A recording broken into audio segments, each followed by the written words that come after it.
This is the X-Zone Broadcast Network, broadcasting worldwide on broadcast affiliates and satellite program providers, including CNN Broadcast Network, Sirius Satellite Network, Star Media, Good News Radio Network, Angel Broadcast Network, Wiki Broadcast Network, and WPBN TV. For more information on the X-Zone Broadcast Network, visit us at www.xzbn.net.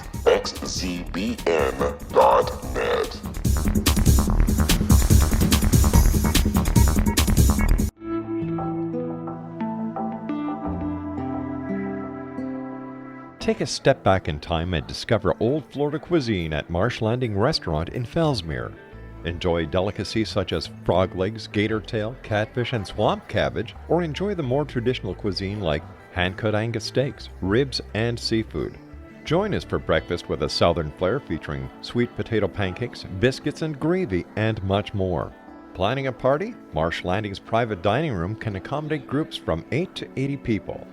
While you're visiting, enjoy the historic pictures, artifacts, and stories that line the walls. Marsh Landing is truly a unique experience. Marsh Landing Restaurant, 44 North Broadway in historic Fellsmere, or visit marshlandingrestaurant.com. Marsh Landing, Old Florida cuisine at its best.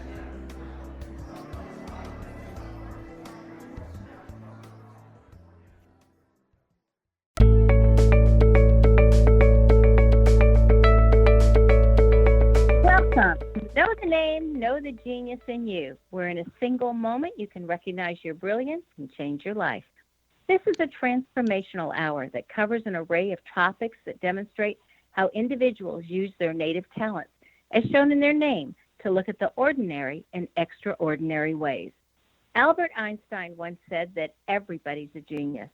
Why would one of the smartest people on the planet declare that everyone is a genius unless he knew that to be true? I'm Sharon Lynn Wyeth, and in each weekly show, you'll hear the fascinating ways that other people discovered the genius in them and what they were able to accomplish. At the end of each show, you'll hear clues on how you can recognize your own innate genius. All over the world, people have many, many diverse interests. And in that vein, people have written to our show's producers and asked about different occupations and areas of life that have highly interested them. People want to know how highly successful people have managed to achieve their genius mindset by utilizing the gifts that are seen in their name, utilizing namology science. Some of the letters asked, how does someone express their creative talents, and how does someone share those gifts with others in such a way that all benefit? Our expert tonight is Karen Black, who has developed her genius in the area of karmic astrology and how to become enlightened. Sharon is a writer in Toronto, Canada, a heart explorer, founder of the Soulmate Site, and author of the award-winning novel Moondance. She earned her MBA at the Rotman School of Management in Toronto, spending almost 2 decades in corporate positions. Today, she works for firms that she's known for a long time, doing freelance as a plain language consultant, whereby she translates technical documents into plain language where everyone can understand them. Karen writes her e-newsletter Moondancing from her lovely 160-year-old heritage home in a small town in Ontario. She writes to empower other heart explorers and professionals who are focused on making a meaningful difference around the world who have found themselves on a spiritual awakening journey. She does this through her website, the Soulmate Site, and Heart Explorations. Karen's name indicates that she has fairness issues and wants the world to be fair. That is according to her definition of fair, of course. She has an excellent memory and can get overwhelmed with others with all of the details that she sees and she can remember. This is great in all the careers that need people to be exact with their details. Karen's name also indicates that she can have quite the rebellious spirit, as she does not like to be told what to do. She can see ideas from someone else's point of view, even when they disagree with her. Her name also indicates that she would make a great mediator, for when it comes to other people, she can see both sides of the issue and help them come to resolution. Welcome to Know the Name, Know the Genius in You, Karen. Welcome. Thank you. Karen, we want to get the obvious question out of the way first. Has people ever confused you with the actress Karen Black who starred in 5 Easy Pieces with Jack Nicholson? Well, actually, often that's a really good icebreaker at parties, I have to say. And I quickly follow it up by, I'm also not related to Conrad.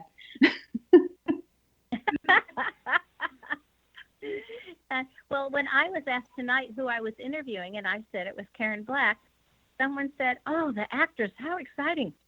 And I said, "More exciting, this one's alive." This one's alive, exactly. It might be more exciting if it, on the other hand, but yeah, isn't that funny? Yeah. So what kind of technical documents do you translate?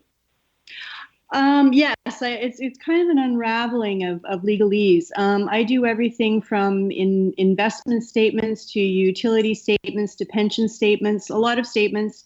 But I've also worked with a team of people, of course, on simplifying contracts as well. So basically, it's making very technical information easy to understand for the layperson.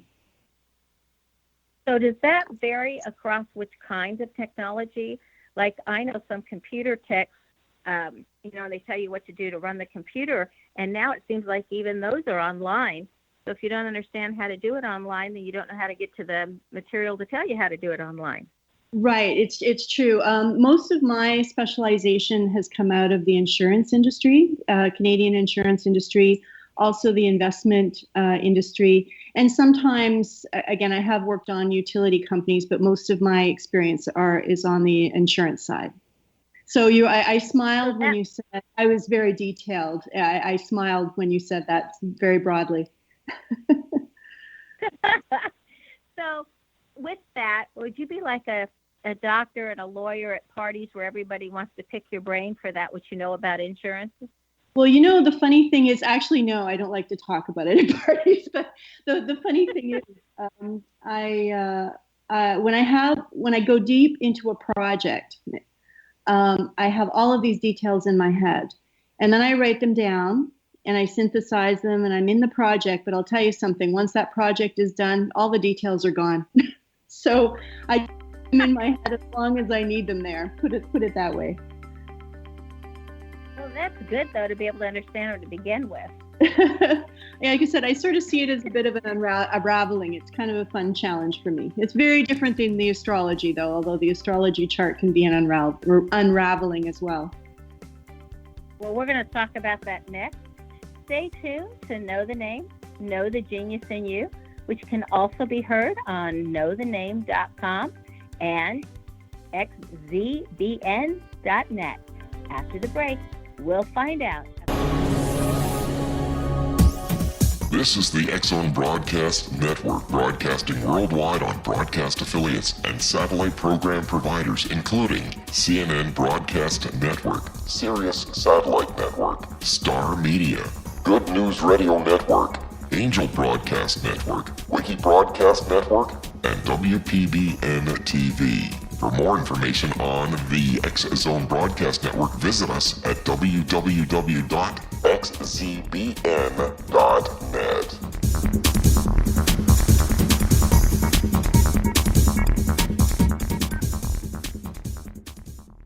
How would you like to be able to read other people's minds? Well, the next best thing is here. When you know how to read a person's name, you know how the person thinks, feels, and behaves. Each letter in our name holds a key to unlock our true essence. Our name contains both our gifts and challenges in this lifetime. Mnemology science discovers personality secrets hidden in the placement of the letters of our names, including the first and last impression people remember about us. Sharon shows us how to interpret the arrangement of letters as outlined in her book, Know the Name, Know the Person. Sharon Lynn Wyeth created mnemology science after 18 years of research and testing her theories, and has supported thousands of people around the world in understanding themselves and others better. You'll enjoy Sharon's unique teachings as she shares her system to learn the gifts behind your given birth name. Even if you don't like your birth name, there are jewels in this book. If you're thinking of changing your name, ready to name your child, or wanting to get along better with others, this is the book for you. If you'd like to improve your relationships and change your life for the better, get the book today, Know the Name, Know the Person, or visit www.knowthename.com. That's www.knowthename.com.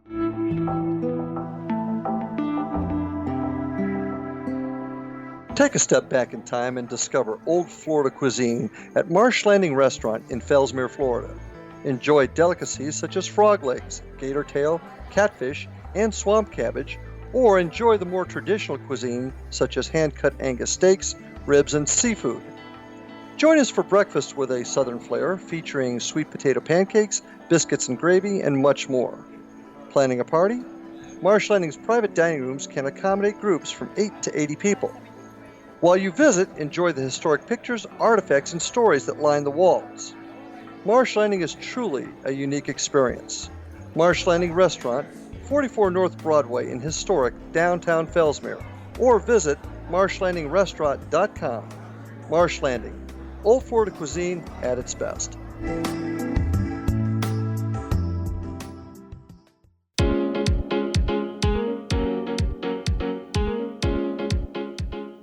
Welcome back. I'm Sharon Lynn Wyeth, and you're listening to Know the Name, Know the Genius in You, which is being heard on xzbn.net and knowthename.com. Our guest tonight is Karen Black, whose website is karenmblack.com. Karen, how did becoming a writer who was on a spiritual path change your life? Or in other words, how did you get started in this field? Yeah. Well, writing has been part of my life for a long time. Way back at University of Toronto, I took biology and I also took English. So that foreshadowed a little bit of the technical writing piece. But I also had, when I took English, there was also a creative writing piece, and I didn't come to that until later. Basically, I was bounced around in the corporate world a lot. I had worked with a couple of companies that went into bankruptcy. I used to have, my sister used to say to me that I cursed companies that I worked with. So I had some experiences that really made me kind of really reevaluate my life. So there was the career piece, but then also in my romantic life in my 20s, was quite tumultuous. So those two things combined as catalysts, if you will, so that I started to really be forced to look within. And I always had that spiritual part of me, but it took me a while because I was raised by a very pragmatic kind of family. I didn't know anyone, at the time that was asking these kinds of bigger questions. It took me a little while to get the courage to kind of claim some of these beliefs and interests as my own. But once I did, then the writing was just really something that happened very naturally. My first book is Moondance, and really it's an allegory for spiritual awakening in a modern world. And I was writing it while I was going through probably maybe not the most intense part of my awakening, but it was kind of, I was learning the astrology at the same time I was writing about it. And so it actually ends up being very, I'd say an authentic voice around awakening, and sometimes even how confusing it can be. So writing was just a good outlet to put my, it's a fictional story, but the themes are mine in the book. Yeah.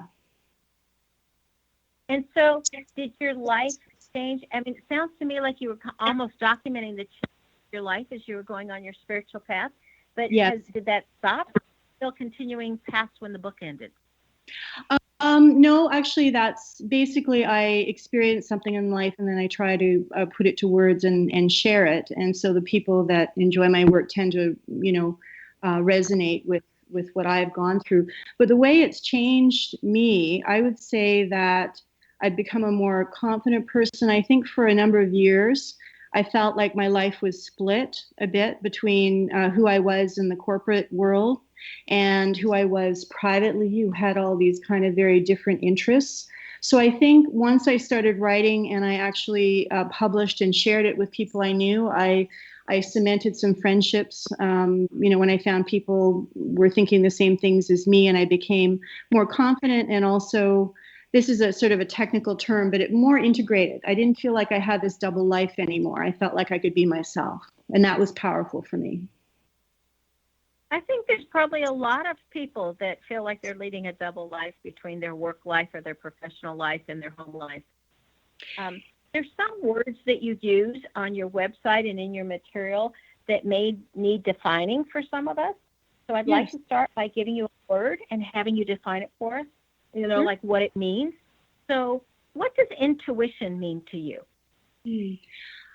Intuition to me means reconnecting our consciousness to our higher self. So we live our life with our five senses. We're here in the material world. Some people may call that the 3D world.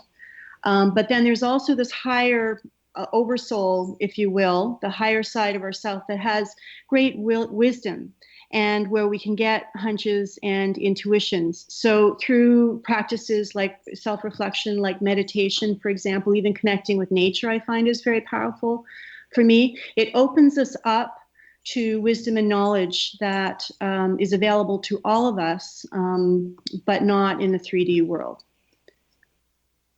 Okay, so you're talking about your higher self and an oversoul.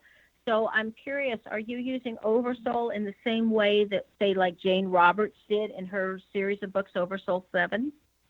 Or what do you mean by oversoul? Yeah, I guess when I use that word, I don't know, I try not to get too hung up over words, but what higher self is probably more descriptive, but I haven't read Jane Roberts' books, but I've heard of them, so I can't draw a comparison there. Okay. The next word that you use is soulmate. And what does soulmate mean to you? Yes. Soulmates are other souls, other people who we have known many lifetimes before. And we come together again for one of three reasons. One is to repay an obligation. One is to settle a conflict. And another is to perpetuate love. I call it the soulmate continuum. So we could meet these people we've known before anywhere on that continuum. I think that there's a bit of a romantic sense about soulmates where all we do is perpetuate love and everything is rosy and there's no work involved. I'm a little bit more pragmatic. I do believe in reincarnation, so I do believe that souls come together and experience different types of relationships. Could be a spouse relationship, could be a friendship, could be a mentor type relationship. There's even a child and a parent could be a soulmate relationship. So I have a very broad belief about soulmates. I think that we all have them. We all have them. So according to your definition, then we could have many soulmates all in the same lifetime and at the same time even. Yes, absolutely. And not only that, for people who come together and let's say they had something to work out and there's some conflict to work out, I believe that with work, now both parties have to be equally aware and equally willing, but two people could work out their differences and get to the stage where you're basically perpetuating love, so things become more easier rather. So I think that the relationships can be transforming as well. Okay, so I love the way you keep using the word love. So I would like to know how you define love. Oh my goodness. Yeah, again, I try not to get too caught up in names. Love is, I look at it as the universal energy that is of an extremely high vibration or density. Having said that, I don't think, people have written books and poetry and etc. I think the love between two people is one aspect of love. But sometimes the love between two people is actually not love at all. It's more, it can be challenging too. So I tend to look at it as a universal love, as a vibration that's very, very high, that's full of peace.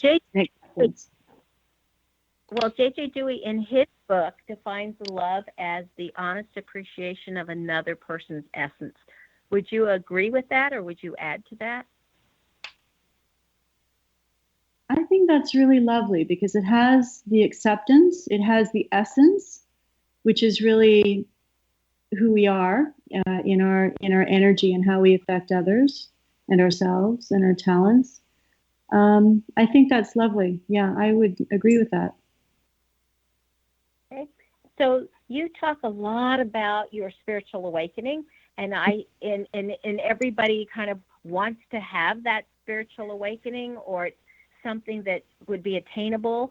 And so how would you go about that, and how do you define, or how would you recognize when you've had a spiritual awakening? Yeah. And I think that it's interesting because I'm not sure, this would be a fascinating discussion. I'm not sure every awakening is something that somebody wakes up one day and with a very good heart says, okay, today I'm going to wake up.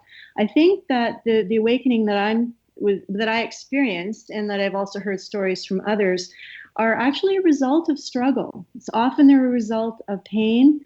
The waking up part is when we choose to look at life in a different way, perhaps not as a victim. So I think there's a number of ways into awakening. You could go through a loss, you might go through an illness, you may lose another person in your life, you may have your heart broken again and again. Something may happen financially, but whatever it is, it opens your heart. And just when your life is falling apart, you may, and this doesn't happen overnight, it doesn't always happen instantly, but you can make a choice to look at your life in a different way. Ask why that happened, who you are, why are you here, why would something like this happen to me? That's often where it starts. But instead of, you're often at a fork in the road, and you can either become angry, become bitter, become vengeful, go down that path, and probably something similar will happen again to you to consider. Or you can say, oh, okay, I didn't cause this, but maybe there's something more going on here that I haven't considered. And what it does, it can catalyze people onto a seeking path where they're learning more about themselves, seeking to learn more about themselves and their souls, and seeking to learn more about the nature of reality. And to me, that's the journey of awakening. But it's not always fun. It really caught me, something that you said when you said you begin to look at life not as a victim. Would you expand on that? Sure. I think that it's very natural if, let's say, somebody goes through a betrayal situation, or they lie to you, or they cheat on you, or somebody does something to harm you, that it's very understandable that we're hurt, and our first instinct might be to blame that person. And it might even be okay. It may even make sense to be very, very angry at this person, or this institution, or whatever it was that harmed you. But I think that once we get through that raw kind of emotion and shock, I think if we hold on to being a victim, that we look outside of ourselves for the people who are, or the institutions or whatever that are persecuting us, that isn't a powerful place to be. It isn't a place of growth. And it's not to say there aren't victims in the world when it's very literal. Somebody is hurt and killed, and somebody, there's physical violence. I mean, obviously that's victimization. But is that person holding on to it 20 years later? And how do they define themselves? Do they find themselves as a victim? Or do they heal, and are they strong, and, they do the hard work of forgiveness, and they go on, and be strengthened by that in the long term. What you're describing sounds incredibly challenging. Oh, yes. I'm not saying this is easy or overnight, and sometimes you take two steps forward and one step back. Believe me, it's almost like a peeling away of layers. Forgiveness is tossed around as a word, but it's really one of the hardest things I think any of us can do. But ultimately it's freeing, because it frees us. If we hold on to it, then we're holding on to that energy, and it holds us back from stepping into more expansiveness for us. Yeah. Stay tuned to Know the Name, Know the Genius in You. This particular show is dedicated to looking at life differently. And after the break, we'll find out why so many relationships are ending now and ending abruptly, as well as ways that Karen has assisted people. Her website is KarenMBlack.com.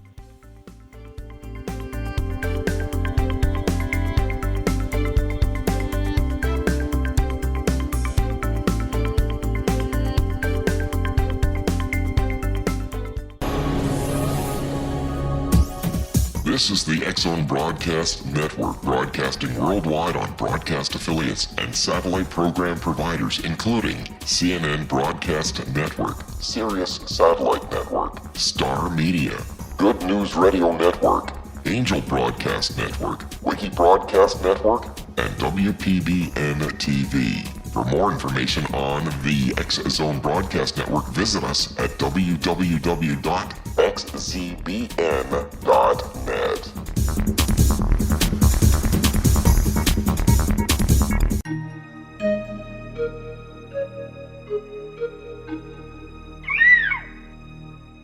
While science pursues fact, magic accesses the quantum level, bridging random facts to form truth. As long as science and magic remain separate and polarized, the truth cannot be known. I'm Gwilda Wyeth. Join me on the Science of Magic radio program, dedicated to unification and evolution of consciousness. During each episode, I'll be speaking with experienced and respected scientists and mystics. From astrologers to astronomers, from medical doctors to shaman, the scientific method to dowsing and intuition, we'll weave together information from seemingly divergent practices to promote unity and enlightenment. Join me, Gwilda Wyeth, and the Science of Magic right here on the Mutual Broadcast Network. For more information, visit www.thescienceofmagic.net. Gibbs A. Williams, Ph.D., is a practicing psychoanalyst, supervisor, researcher, and author in New York City. Much of his life has been dedicated to understanding nature and the uses of meaningful coincidences or synchronicities. His radical and original non-Jungian, non-mystical, non-magical theory of synchronicities illuminates much of the fog surrounding this challenging and perplexing topic. His ideas and manners are fresh, presented in a style that is both entertaining and highly informative. He is also an expert on crisis intervention, specially focused on violence reduction for the police and citizens, mastering anxiety, frustration, and stress without the use of medication, and effectively preventing and treating heroin addiction. Dr. Williams can be contacted at his email address at gwwilliamsny11@aol.com or visit his website at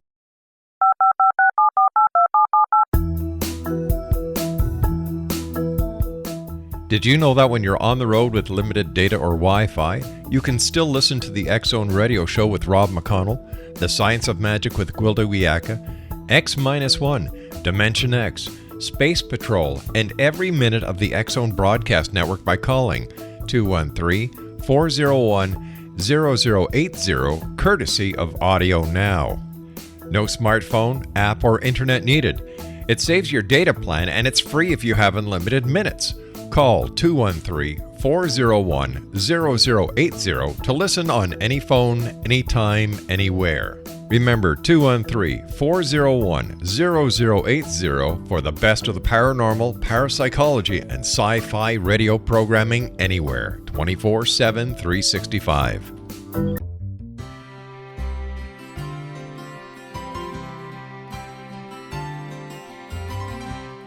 True healing must address 4 levels: physical, emotional, mental, and spiritual, for us to live joyful and productive lives.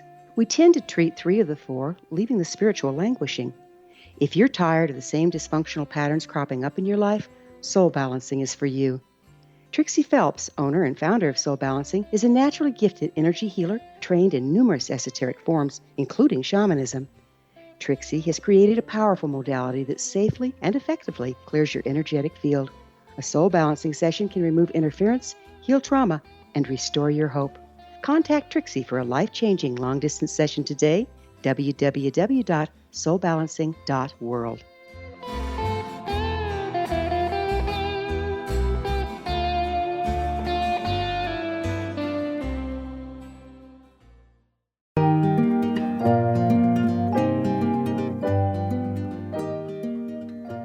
Welcome back.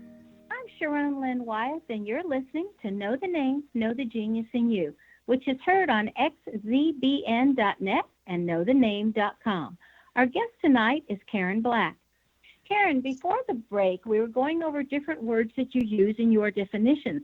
Just in your definitions alone, it's causing us to think. So the last word I'm going to ask you to define is, what do you consider the definition of enlightenment? What does that mean to you?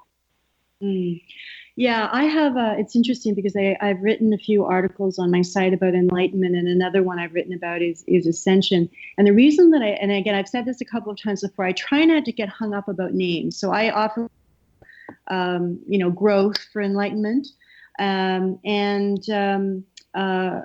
But the reason that I write about enlightenment is because that's a very common word and people are often seeking information about that word. So my definition is not affiliated with any kind of religion, New Age or otherwise. I look at it as almost like a three-prong approach. There is the mind, the body, and the spirit. There is the spiritual part, which of course could involve things like meditation or deep reflection, that kind of work which extends us out of our body. Then there is also, and again, I'm making this very, very short, but this is a process that can go on for a lifetime. And then there is also the body piece. And with the body piece, I mean that literally in terms of what we take into our body, the kinds of foods we consume. Do we nurture our body? Do we take care of it? Do we get a good night's sleep? That kind of thing. Do we spend time in nature? And I also, for this section, I also will expand and say, we are here on a path of growth or a path of enlightenment if we choose to accept that. But I also believe that we're not meant to sit here on earth and spend all of our time trying to get out of our body. There are very few people on earth that go away and meditate in a cave, if you will. I use that metaphor because it's used a lot. Most of us have jobs, we have families, we're juggling many things. There are a lot of stressors in life. So enlightenment becomes a little bit more complicated. So if you take that time for reflection, also it's about grounding it to the earth. And so that's where taking care of the body comes in. Even just simple kinds of things like going for a walk in nature, making some wonderful food, gardening, really paying attention to the earth. I talk to plants, and I really believe they have a consciousness. And the last piece of it is the mind for me. There is that intuitive wisdom that the more we open to our own intuitive wisdom from our higher self. But I also think there's a lot of knowledge, and it's interesting. I smiled when you said rebellious too, because I am a little rebellious, even though I have a very soft voice. And I reflect that because I'm a very diverse consumer of information. And I think I really have come to the conclusion that there's a lot of information that is ancient information that has been occulted from us. They call it the occult, but most people have a lot of fear around the occult because they think it's dark, but actually it's information that has been hidden from us, and it's information about ourselves and our minds and how we think, and our hearts and our brains. And there's a lot of really good information in there. So I've really dug into this. I think part of enlightenment is also what we fill our minds with as well, and to remain curious about information, and also to realize that it's not about reaching a mountaintop. As a matter of fact, once we believe that we've reached a mountaintop, I believe enlightenment stops.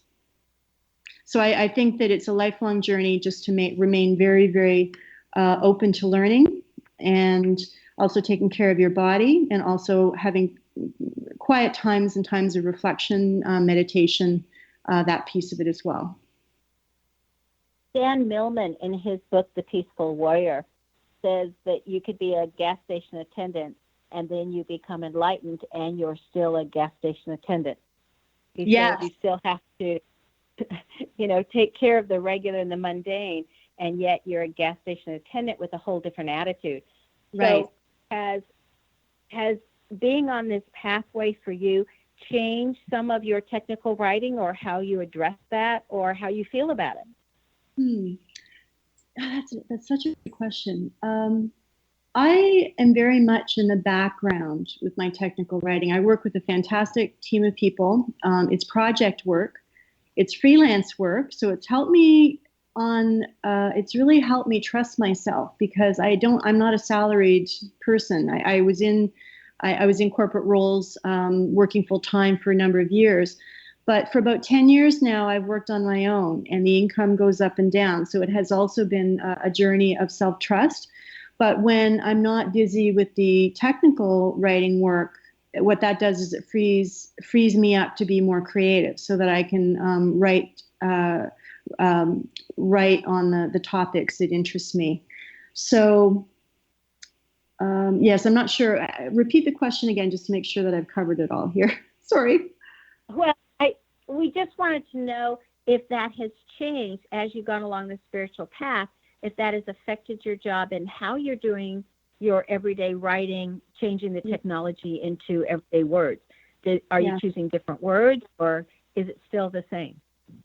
Actually, I think with practice, I've become simpler. I think I've become less of a perfectionist, which is a good thing. So I've been more relaxed about it. I have a lot less anxiety than I did when I was working full time. I think that, but in terms of the quality of writing, other than just the more projects you do and the more people you work with, the more I can learn, and I'm always improving. The writing has got better, but it's such a radically different type of writing that I do in that world versus my creative life. I think I'm more calm in when it comes to work. I'm definitely more calm, and I'm less hard on myself. Yeah. So being on a spiritual path then it sounds like has totally reduced your stress levels. Oh, absolutely. Absolutely. Yeah. Yeah. Do you think that would hold true for everybody, that being on a spiritual path would reduce their stress levels? I think so. I think that I got an email, from somebody who found me on the website, and there was one particular homeopathic protocol that I mentioned on the site, and she asked me about it, and we had this email exchange. And she said, "Does it get better? Does it get better over time?" Because she was experiencing some pretty intense symptoms and physical as well, and I said it gets better over time, and that's what I find. Once you're on the awakening path, there's sort of like it's chaos, and then everything opens up, and there can be a euphoria. But then the more you go, there's a bit of an ebb and flow to life. So it's not to say you won't have ups and downs. It's just the downs won't last as long, and you'll come out faster. And then they just happen less and less. And then when life, the unexpected things in life happen, as they always will for all of us, things can change. I just find it's easier to navigate. It's easier to navigate. Mm-hmm. Well, we mentioned before the break that we promised our listeners that we'd talk about why so many relationships are currently ending and ending abruptly. I believe that I don't know whether you've heard the term, the shift in consciousness that's going on right now. I've done a lot of research in this, and I haven't really spoken a lot publicly about it, but I believe the Earth is going through a shift in consciousness right now, which means the Earth as a consciousness is making a choice to go from third density reality into fourth density reality. So the Earth, in essence, is on a path of enlightenment herself, if you will.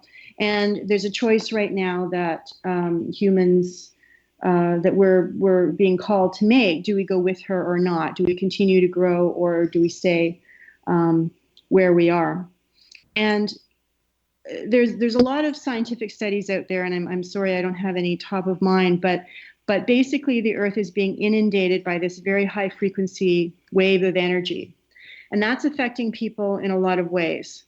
It can mean illnesses all of a sudden come up very, very suddenly. It can mean it means we don't really know. Honestly, I don't really know why this is, but it's almost like where there are gaps in terms of how we're living and how we're feeling. When there's a gap between those two things, it's almost like this can magnify it. So when relationships break up, probably these aren't relationships that were good to begin with. These are the relationships where where people are sort of, putting aside, making excuses, not looking at their problems, and then all of a sudden overnight things can come up and it's over. I do know someone, a friend of a friend, who, again, almost a 20-year marriage, and got a phone call and her husband said it's done.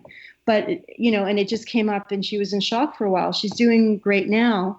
That's just one example. But I think that this is something that's often, when we bury our truth, when we bury our truth and we just kind of go about life and we don't want to look at those things, they're usually situations where there's been a buildup for some time. Okay, so you mentioned the third dimension and the fourth dimension. So fairly succinctly, what's the key difference between, you're saying we're going from third dimension to fourth dimension? What would be different in the fourth than what we're used to in the third? Yeah, and just so you know, there are, pages and pages and pages and books and hours you can listen to about this. But succinctly, the third dimension is what we can see and feel and the material world, and the fourth dimension, a greater piece of that is love. So essentially, it's a higher vibration, it's a higher frequency. There's more love. So we need to be more authentic with ourselves. We need to be kinder to ourselves and other people. And basically, it's a growth in consciousness. Okay. What do you mean by if a person is on track or off track? And how would you know, or the person know if they were on or off track? Yeah. I work with a lot of people who have either gone freelance or they've started their own businesses. And it's very different than going into a job and knowing you're going to get a paycheck, at the end of the week. And it involves a lot of self-trust. And along the way, there can be a lot of self-doubt. So I get a lot of questions about, am I on path? Am I supposed to, take this direction or take that direction? Or this is happening in my life. Does this mean that I need to slow down or speed up? That kind of thing. Often I will use the astrology chart to support feedback. I just stick to what's on their chart to give them some feedback on that. But I get that question a lot, and I've also encountered it within myself. Am I here doing what I'm here to do? Am I here doing the purpose I'm here to do, or do I need to work harder at this, or do I need to let go? So it's just navigating change, taking steps to often toward a goal, toward a dream, toward some kind of ambition that people have. That's what I refer to there. Stay tuned to Know the Name, Know the Genius in You on xzbn.net and knowthename.com. After the break, we'll find out about what Karen Black has in her name that assisted her, that you may have in your name as well, along with more about her novel, Moondance.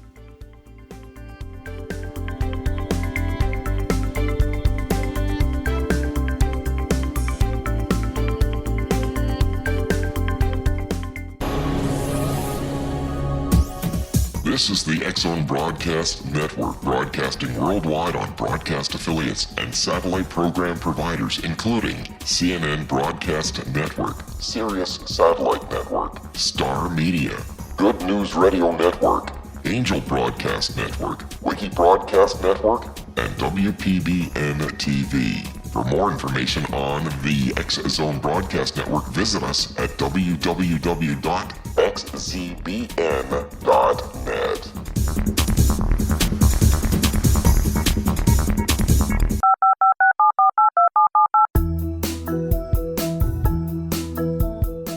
Did you know that when you're on the road with limited data or Wi-Fi, you can still listen to the X-Zone Radio Show with Rob McConnell, The Science of Magic with Gwilda Wiyaka, X-1, Dimension X, Space Patrol, and every minute of the X-Zone Broadcast Network by calling 213-401-0080, courtesy of Audio Now.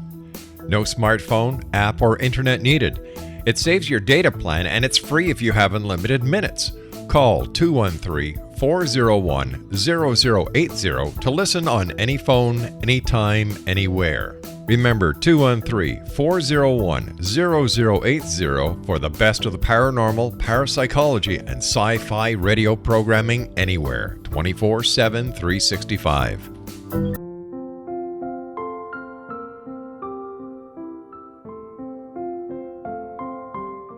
I am Dr. Carl O'Helvey, founder, president of a new cancer foundation focusing on evidence-based physical, mental, and spiritual interventions, including natural cancer cures, prayer, meditation, affirmations, nutrition, and other related holistic cancer prevention and cure modalities.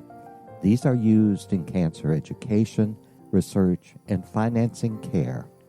I ask for your help to continue this important work by donating at www.holisticcancerfoundation.com.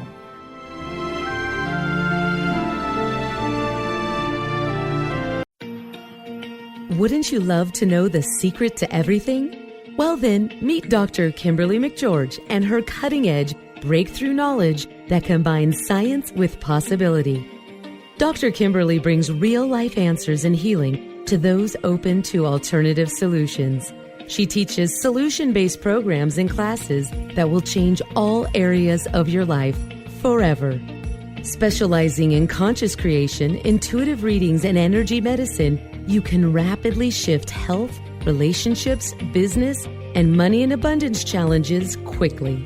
Receive her best-selling book, Secret to Everything, at no cost by going to secrettoeverything.com/X-Zone. That's right, transformation can start now. Just go to secrettoeverything.com/X-Zone and receive Dr. Kimberly's book for free.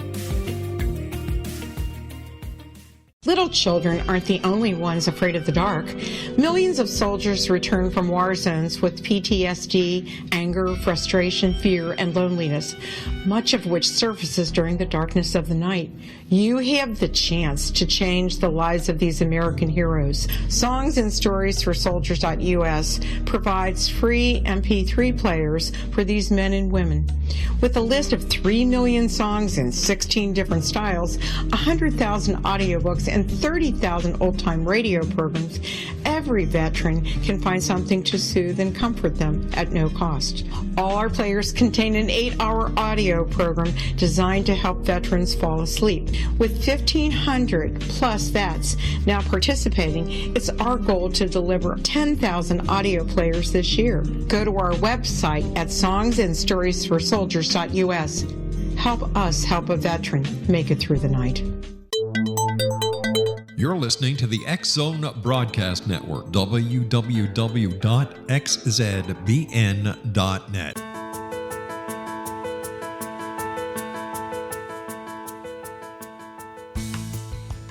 Welcome back. I'm Sharon Lynn Wyeth, and you're listening to Know the Name, Know the Genius in You. Our guest tonight is Karen Black, whose website is KarenMBlack.com. She's taken her skills to a level where she's able to assist others in opening their heart. How do you define, or what do you say is opening the heart, and what do you mean by heart explorers? Yes, another good question. Part of my own awakening, I was a very left-brained, very logical. I didn't like big emotional scenes, anything like that. So part of my learning, part of my awakening, if you will, was dealing with heartbreak. So whether that came in the form of being laid off with my job, or whether that came in the form of a romantic breakup, that kind of thing, what I found was I couldn't just put a cap on it. I couldn't just, stiff upper lip and just, motor on ahead. I tried to do that for many, many years. But what I found was I needed to feel it and understand it and almost run the emotion through my body so that I could be strengthened. Now, I'm way shortening this. I'm shortening about a decade of my life just in that 2 sentences. And again, never said it was going to be easy. And not everybody has to go through what I went through. But what I found was, as I came out the other side, going through these heartbreak experiences, as I came out the other side, each time I'd be a little calmer, I'd be a little wiser, I'd be a little stronger, you know, I'd flow with life a little bit better. And then that over time also turned to courage in terms of the chances I was willing to take in my life. I mean, it even ties into me going freelance 10 years ago, you know, because it was kind of a scary thing to do at first. So for me, that's the personal part of the journey in terms of the heart awakening. But in terms of personal empowerment, and again, many other people have written about this, is the balance of masculine and feminine. We live on a feminine planet, but the way our world is being run at this time is very masculine. So probably yourself and a lot of your listeners have heard of this reclaiming the feminine, reclaiming the goddess, and becoming more feminine. And that is a journey to the heart. It's also a journey to the right side of the brain, which is the more creative side of the brain. And I do believe all of this is going on. We need to move from the masculine to the feminine. But what I'd say is it's really not a journey to the feminine to exclude the masculine. The two have to be in balance, because it's through the feminine where we maybe open up intuition and we get these great, you know, ideas, but then it's through our masculine energy. I'm using these words symbolically. It's through our masculine energy that we actually take action and we engage with it and we manifest something on earth with this inspiration that comes in that's so feminine. So it's really about balancing that left, right brain, masculine, feminine, heart versus our mind side of ourselves. That's really where we can claim our power back. Yeah. Sharon, what do you mean by karmic astrology, and how is it different than other forms of astrology? Yeah, karmic astrology I found very fascinating because it's not predictive astrology. There are some astrologers who are very, very skilled at prediction. And what I believe is that prediction isn't necessarily empowering. Karmic astrology takes a look at our charts from the point of view that there is reincarnation. We've lived a number of times before, and we are here to learn something new, bring our talents forward, and all of us have a unique purpose. So the karmic astrology part will give clues about past lifetimes. Karma, we're here to become, talents that we were born with and are here to share. It gives us a snapshot, almost like a soul blueprint of what our purpose it consists of this time around. And just like I said, that awakening isn't always fun. Often the soul mission or the soul purpose that you can get from a karmic astrology chart is often a stretch. It's not always, it's generally not a surprise or a shock to people, but it's often something like, oh yes, that's come up again and again, and that terrifies me. But what happens is when you step into that new energy, then all of a sudden you can become confident and your life goes more smoothly. So it's very empowering. It's about defining and helping people create more meaning in their life by making choices aligned with their life purpose. It almost sounds to me, please correct me if this isn't the case, it almost sounds to me like regular astrology is going forward as you're doing the wheel and looking at the planets in their houses, and karmic astrology is using the same skill but going backwards.